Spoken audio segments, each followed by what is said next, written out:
as you close the stores, what are you doing with your workers?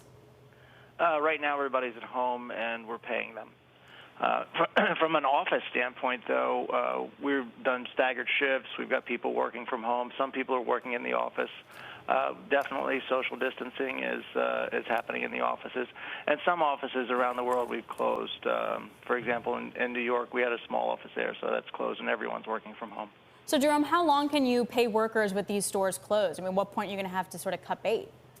Well, one of the things for us is we don't really have a big store base. We only started opening stores about 2 years ago, so we only have 26 stores.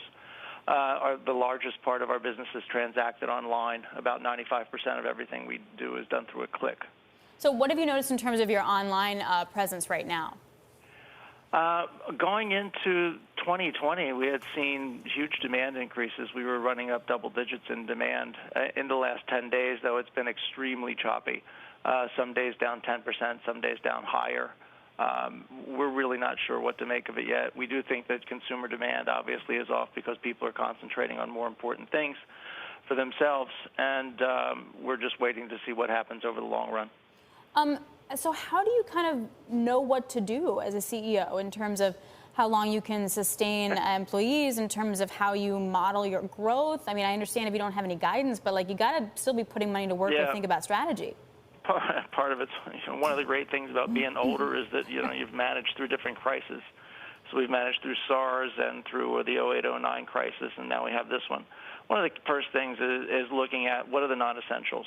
So we have a lot of variable expenses based upon the size of our business. So, for example, pay per click is one. How many people we're hiring to ship goods out is another one. And what you look to do is really reduce your expenses to what you need to manage the business and really conserve your cash. So I think every business out there, particularly ones in our sector right now, are doing the exact same things and looking at what expenses do you have, what projects do you have going on, what things should you pull off.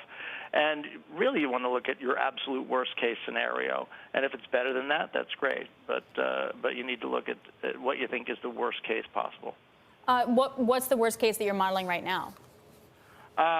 We're still in the process of going through it, to be quite honest with you. We're looking at what our global business is. And what we're seeing, interestingly, is that our business in Asia is starting to come back already. We had some issues in Asia where we had the office either closed or on staggered work shifts. And that business has started to come back. But right now, Europe is looking difficult for us and the U.S. Can you talk a little bit about your supply chains, what kind of vulnerabilities or gaps that you've seen or noticed? It's interesting. From a strategic standpoint, one of the things we try to do is not have any one country that was over 25% of our total. And a few years ago, China was over 40, and we've worked that down to about 20 now. And the early days of the coronavirus outbreak, what we saw was, or what we were concerned about was that we would have disruption in the supply chain. But quite honestly, we're in pretty good shape there. And we have an office in Hong Kong right now, which deals with all of our Asian suppliers, and they're slowly starting to come back to work as things improve there.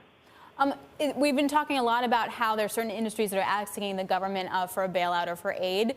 What are your thoughts on that? It doesn't sound like you're there, but if you needed to, would you want it? What do you think? Or an equity stake in relation to getting aid? What are your thoughts? I think the biggest thing right now is that cash is king. And managing your cash and making sure that you're liquid is extremely important. I don't think our industry is there yet at this point in time. And if it did get there, then things would be a lot more dire than what they are right now. Jerome, do you think that when you come out of this, are you going to do anything different with your business and how you think about structuring it, whether it's supply chains, whether it's the amount of cash that you're going to hold, whether it's the amount of workers that you're going to have? I don't think a lot different. One of the things that is interesting, though, it'll be interesting to see how people change their habits about working from home. We have a large part of our workforce right now working from home using Microsoft Teams, using FaceTime, and quite honestly, it's working. So it'll be interesting to see what comes out on the other side. But let's not forget, we're only about 10 or 15 days into this from a reduction in demand, so we're not really sure how long this is going to last. And I think one of the biggest things is for people to keep a positive attitude going forward. There's a lot of people that are glass half empty. But, in any crisis, there's always opportunity out there, and people should be looking for what that opportunity is.